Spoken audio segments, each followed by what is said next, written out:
Welcome to Every Nation Church. I'm Daniel. Welcome to Father's Day as well. I am a father of two fine, strong boys, 15 and 17. And honestly, it's one of the joys and the privileges of my life to be a dad. And one of the things I actually love about leading our campus ministry, as I've come to again in the most recent years, is that I've found another group of young people who are in London, wanting to grow, facing some challenges, some things they weren't prepared for. And the interesting thing as I've come back into campus ministry is that I'm able to actually have a bit of a father hat on and relate to them. You know, once I was a young man and I led campus ministry as a student, and it was all about, let's just go for it, let's trust God, let's believe God. But I believe we're in a world that needs fathers. And that's not just fathers in the, like, I'm male and I'm a father. You know, this world needs people of faith who will look around and have something of God the Father to pass on to them. So I want to talk about that a little bit today, and what does it actually take to actually have that? Because if you're trying to live that way, knowing God as the Father and knowing that we're in a world where it needs fathers, sometimes you find yourselves in a position that is actually pretty difficult and overwhelming. And you look at God and you think, God, I know that you have everything that I need and this world needs. But then you get into a situation and you look around and you think, but Lord, this is pretty overwhelming, and I'm not quite sure. How does who you are and who I believe you are connect to this reality that I see around me? And God, I believe, but help my unbelief. Has anybody been in that situation? Well, that's what we're going to talk about today, because there is a father in the Bible who has a son who is sick. We would look at the medical symptoms of his son and say, these days you would take him to the doctor and you would say, well, he has a medical condition, probably epilepsy. He regularly has seizures where he's gripped and he goes all tense. And I grew up, my mum actually foster cared for many children who had epilepsy. So I've witnessed epileptic seizures, and they've come on a variety of scales. But this boy, this father's son, his only son, seemed to have a particularly intense version where he would grip, he would seize, and then he would fall into the fire. And now not only that, but the Bible seems to record that this wasn't just a medical condition, this was a spiritual condition. Actually, what the Bible says is happening, and what the Father says, and he comes to Jesus, and then the story unfolds. You see, there's actually an evil spirit that gets hold of this son from an early age and literally tries to destroy his son, tries to throw him in the fire. Now, I know some of you here might still be trying to figure out, what about the Bible? Can I believe all of it? Who is God? I'm not quite sure. This spiritual things, is there more to life than what we see around us? I mean, science and faith, and how does all of that come together? I want to just lay my cards on the table, and I want to say I believe in medicine and I believe in science, and I also believe that there is a supernatural world. And there is more to be seen than just what we can see with our human eyes. And you better believe that we're in a battle, and you better believe that we have an enemy who wants to destroy you in any way he can. And so one of his greatest lies sometimes is to say that he doesn't exist. If you can just rationalize it into mental things, and then he's already won half the battle, because we need to take a stand against an enemy who wants to destroy us. And that's kind of the big picture of what's happening in this interaction that we're going to see. We're in a series called Life-Giving Conversation with Jesus, and we're specifically looking at some interactions with Jesus. Jesus being the one who is the center of our faith. Jesus being the one who came into this world as God became man to live the perfect life and die a death in our place for our sin, that we could know Father God. And the amazing thing about Jesus is that when he was speaking to his disciples and he used this word, the Father, and Abba, the Father, Abba, Father, and his disciples once said, show us the Father, Lord. And Jesus said, if you've seen me, you've seen the Father. So I don't want to go into the depths of that, but I want you to have an understanding that as we look at Jesus today, we see what God the Father is like. Has anyone here done follow one? Follow course part one? Just put your hands up boldly. Okay. Anyone who doesn't know what I'm talking about, keep your hands up. Anyone who doesn't know exactly what I'm talking about that, just ask any one of these people with their hands up. They can explain to you what it means to know God as the Father, okay? Okay, so when we come to Jesus, we see the fullness of the Father. So let's turn to the story, let's read it, and let's see what we can find. How can our honest doubt turn to true faith today? I believe, but help my unbelief. That's what we're going to be talking about. Mark 9. And we're going to start at verse 14. Mark 9, verse 14. Just if you're not familiar with your Bible, there are 4 Gospels, Matthew, Mark, Luke, and John, that tell the stories of Jesus, about his life and what he's like. And I'd really encourage you to start at Mark and read that, because it's the shortest. And it doesn't start with all the genealogies, and it doesn't start with a Christmas story. It starts with the life of Jesus, and you can get straight in there. If you're like a quick to the point kind of person, you can find out exactly what it's like. But anyway, let's read it and let's see what we find. Mark 9, verse 14. It says this. So just a little bit of a context. Jesus has been up a mountain with a few of his disciples, not all of them. This amazing kind of supernatural experience where he's been transfigured, he's been glorified. They've had a vision of Jesus talking with Moses and Elijah. I'm sure his disciples are going, what is that all about? And they come down. And as these disciples come down with Jesus, they approach a crowd. And something is kicking off with a crowd and the rest of Jesus' disciples. And this is where we pick up the story. It says, and when they came to the disciples, so Jesus and Peter and James and John came to the rest of the disciples, they saw a great crowd around them and scribes arguing with them. And immediately all the crowd, when they saw him, were greatly amazed and ran up to him and greeted him. And he asked them, what are you arguing about with them? You know, Jesus loves to ask questions, doesn't he? Have you ever found that when you're praying? Like, I often find he asks a question of me. It's like, oh, that's a bit challenging. But God, he loves to ask questions. What are you arguing about with them? And someone from the crowd answered him, Teacher, I brought my son to you, for he has a spirit that makes him mute. And whenever it seizes him, it throws him down, and he foams and grinds his teeth and becomes rigid. So I asked your disciples to cast it out, and they were not able. I want you to imagine that you are this father, that you have an only son. It doesn't say it in this account, but in Matthew, I think it is. It says like it's his only son, and he brings him along. And you've cared for this son, and from an early age, you have seen how this thing happens to his son, and it's just like, this spirit comes over him, and he convulses, and he throws him in the fire, and he looks to throw himself off a cliff. He looks to do all sorts of things that are going to destroy him. Imagine that you are that father, because you care for your son. You've probably gone to everybody that you can think of.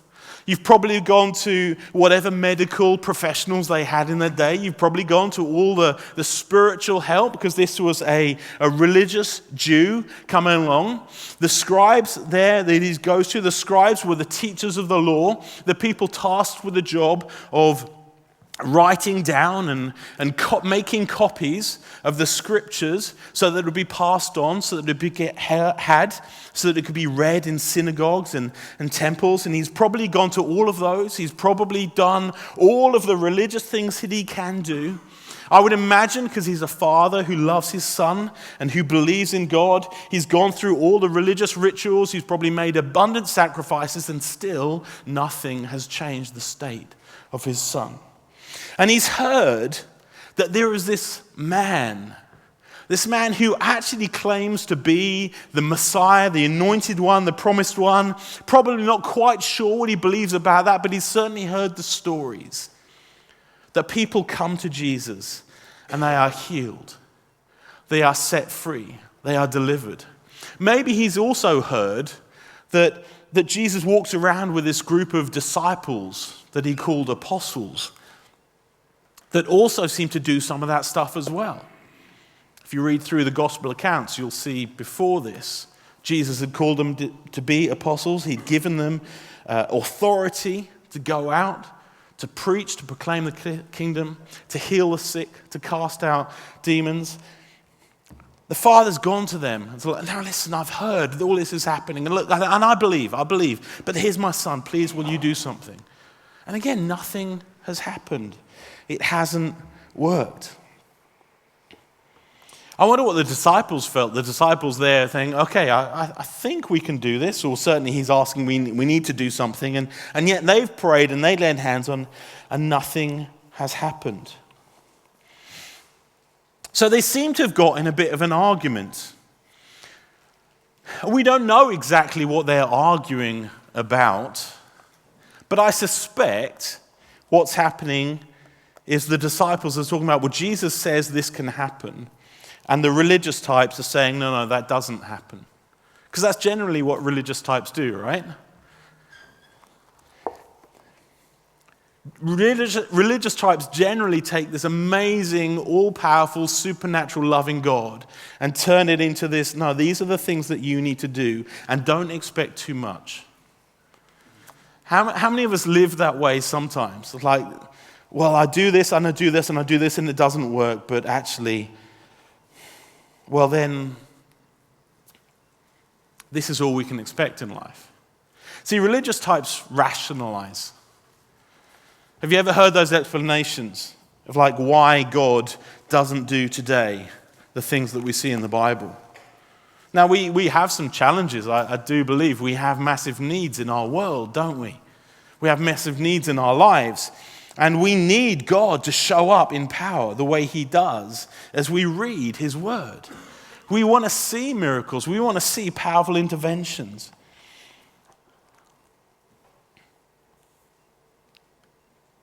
But there's got to be more to it than just this rationalization. Because there's something in us that says, I need this. God, I believe, but help my unbelief. Also, what the religious types would do is they would ultimately blame. They had this narrative that it's because of sin. It's because of generally a father's sin or something the boy had done. And like, well, God will never come close to you and heal you because of what you've done. And Jesus wasn't like that. But the amazing thing happens is that as they're arguing, Jesus appears on the scene. Don't you love it when Jesus appears on the scene? Don't you love it when Jesus appears on the scene? And it says they ran to him. They ran over and they greeted him. They were amazed. We don't know why they were amazed.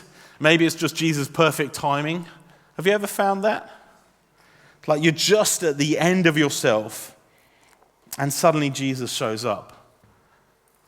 Or maybe he shows up in the form of somebody else. You're just at the end of yourself and just the right person sends you a message at the right time. Or calls at the right time. That's God the Father reaching out to you. He does that. He doesn't let us get too far or too desperate, and he shows up. So let's see what he does. Verse 19. So the Father has said, so when it sees him, it throws him down, he foams and grinds his teeth and becomes rigid. So I asked your disciples to cast it out, and they were not able. Now hang on, before there's just something revealed there, isn't it? The Father says, I brought him to his disciples and they were not able. How often do we do that? I have a confession. My name is Daniel and I'm a blamer. I'm a compulsive blamer. And I've tried to change it over the course of my life. But I'm going to be honest, it's taken me like 40 years to realize I'm not right all the time. It's taken me a long time to try and develop a posture of humility that says it's actually sometimes my fault. When I was growing up, I went to school and I got a scholarship to a private school and I did very well academically. And I don't know how it came about, but for some reason, everything that went wrong was somebody else's fault. When I didn't do my homework, it was my teacher's fault for not giving me interesting enough homework. When I failed my first driving test at the age of 17, it was the examiner's fault for not noticing when I check in the mirror and for not giving me a clear instruction when I needed to turn right. We do it, don't we? It's not comfortable to actually recognize that we might be at fault, so we tend to blame other people. The Father comes along, brings his Son to Jesus and says, I came to those disciples and they couldn't do it. So what does Jesus do? Jesus has a conversation with him. He answered them, O faithless generation, how long am I to be with you? How long am I to bear with you? Bring him to me. And when they brought the boy to him, and when the Spirit saw him, immediately it convulsed the boy, and he fell on the ground and rolled about, foaming at the mouth. And Jesus asked his father, how long has this been happening to him? You know, Jesus was the master of not being in a rush, wasn't he? I don't know how you'd have been in that situation, but I think if it would have been me, I'd have felt the urgency of that pressure and of that situation. I'd have felt like, man, I need to do a thing.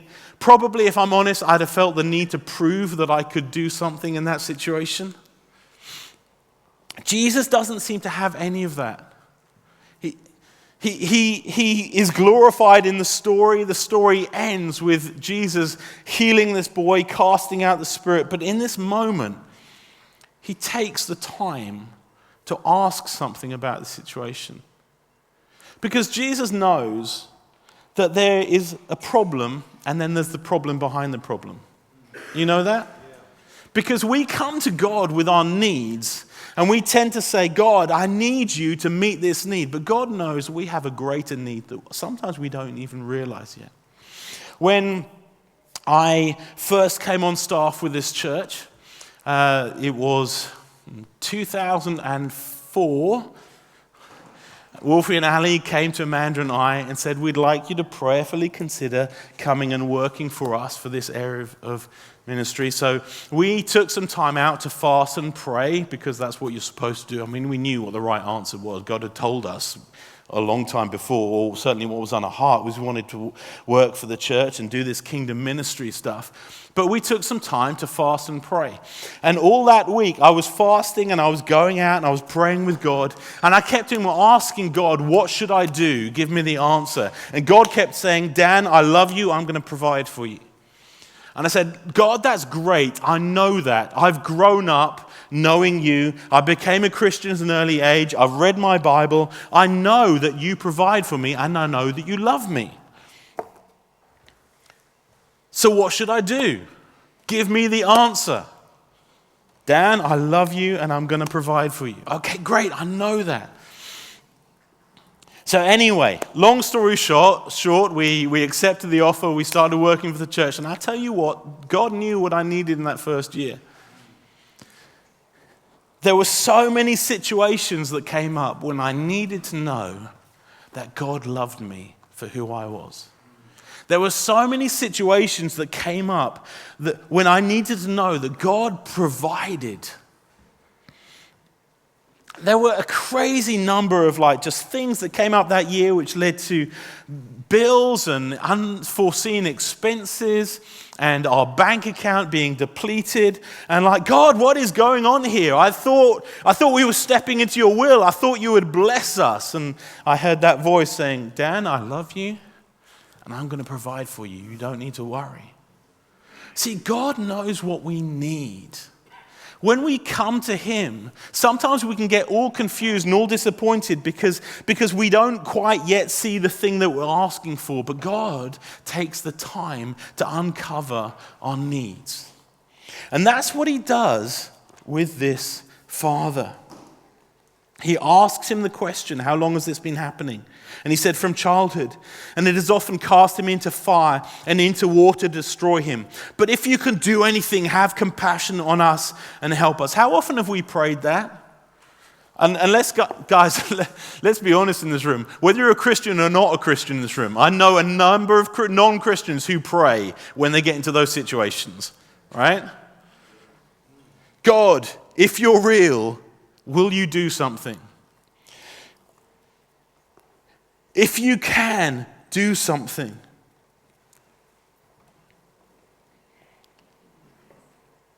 If you can do anything, have compassion. As if we need to ask God to have compassion. If this God is not the source of all love and compassion, but it's like, God, And we do this, don't we? This is just reality faith sometimes. Like, God, I need to know you love me. Show your compassion, please, as if we're trying to turn the hand of God. What does Jesus say? And Jesus said to him, if you can, all things are possible for one who believes. And immediately the father of the child cried out, or I think in Matthew's version it says the father is on his knees and he says, Master. This word that says like he has all authority. The father on his knees, some translation says cry out with tears and said, I believe, help my unbelief. Isn't that the reality for many of us in much of our life? Isn't that the reality of how we grow in faith? We come to a point where we say, God, I believe, but help my unbelief. And when Jesus saw that, a crowd came running together. He rebuked the unclean spirit, saying to it, you mute and deaf spirit, I command you, come out of him and never enter him again. And after crying out and convulsing him terribly, it came out. And the boy was like a corpse, so that most of them said, he is dead. But Jesus took him by the hand and lifted him up, and he arose. And when he had entered the house, anyway, I won't go on with that actually, I've carried on too much. But Jesus took him up by the hand and lifted him up, and he arose. You know, I want you to get this picture that Jesus has all power and all authority and is able to do what the Father is asking. He's able to do what you need. He has all the power and all the authority. The story begins with the glory of God in Jesus, and the story ends with the power demonstrated of what he's able to do. He answers the request, he answers the prayer, but he takes the time along the journey to work out something that is even more important to him. I believe, help my unbelief. You know, one of my favorite illustrations of faith is about a guy called the Great Blondin. He was a tightrope walker. Interestingly, as I was researching him just recently, I found out that the reason that the park that is local to where I live is called Blondin Park is actually he finished out his life in Ealing. And he died there. Who knew? Anyway, Charles Blondin, he was renowned for being a famous tightrope walker. One of his greatest feats was stringing a tightrope over Niagara Falls, so like thousands of feet in the air, over Niagara Falls and walking out over there. And that just wasn't enough for him or for the crowds, but he used to do feats. He would wheel a wheelbarrow across the tightrope. One time he put a little stove on his back, and he got in the middle of the tightrope and he set up this stove somehow on this tightrope, and he cooked himself an omelette while on the tightrope. He sat on a chair while it was on one leg on the tightrope. I mean, that's amazing, right? And the crowds would come and gather and they'd watch him and say, like, you are the most amazing tightrope walker we have ever seen. You can do anything. And as I said, one day he wheeled this wheelbarrow with a sack of potatoes to and fro on this tightrope walker. And they said, oh yes, Blondin, you are the most amazing tightrope walker in the world. And he says, do you believe that I can do anything on this tightrope? Yes, yes, we believe. Do you believe that I can put a man in this wheelbarrow and wheel him across the Niagara Falls? Yes, yes, we believe. You are the most amazing tightrope walker we can ever see. You can do it. And he said, who would like to get in the wheelbarrow?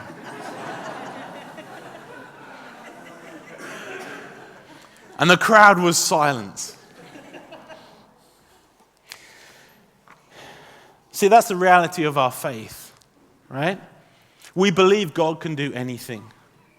We believe that Jesus has done it and will do it and can do all of these things. But there are moments in our life where he comes up to us and he's trying to uncover the fact that we're not quite yet willing to get in that wheelbarrow, to put all of our trust in him. I believe, help my unbelief. And God allows us to face things that lead us to that point of unbelief. And he asks us questions about that. And he probes and he tests sometimes. Now, this is critical you get this. This is not because he doesn't love us. This is not because he's holding out on us. This is not because he doesn't want us to have what he has available. His response to the Father saying, I do believe, but help my unbelief, is not to say, well, you really ought to have better faith then if I'm going to do anything. What is his response? He answers straight away. But see, here's the truth. God responds when we get real. He doesn't ask the Father to have perfect faith, and he doesn't ask us to have perfect faith.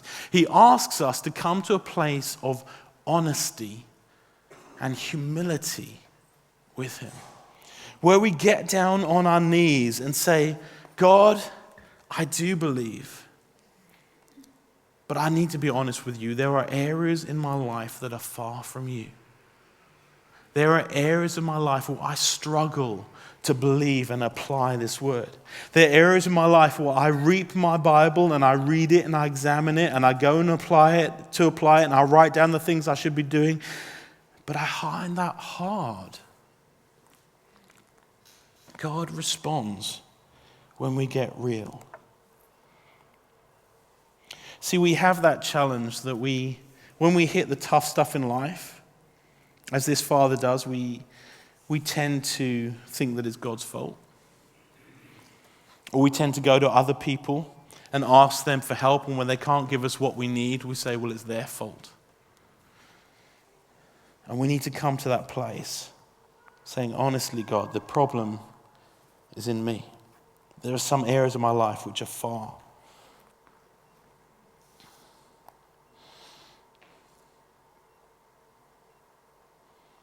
Jesus doesn't ask questions and expose you to shame you, but because he loves you and he wants to help you. And I just have this sense here today that there are people who are facing some overwhelming challenges.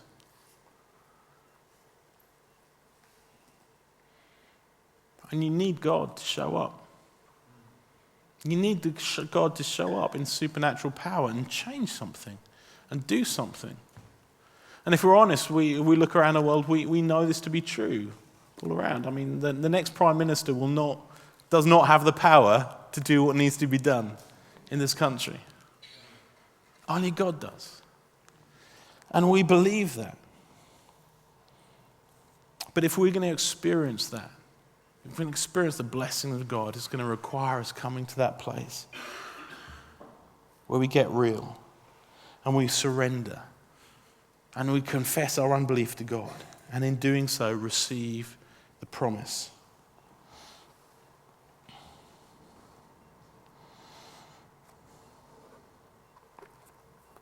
Let's just pray a minute, shall we?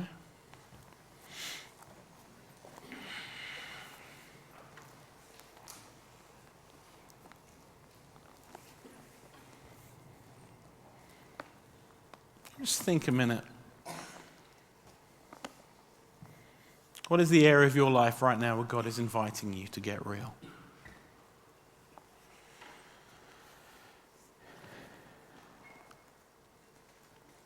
What is the area of your life where you've heard something about God, but you struggle to believe that for yourself and for your life?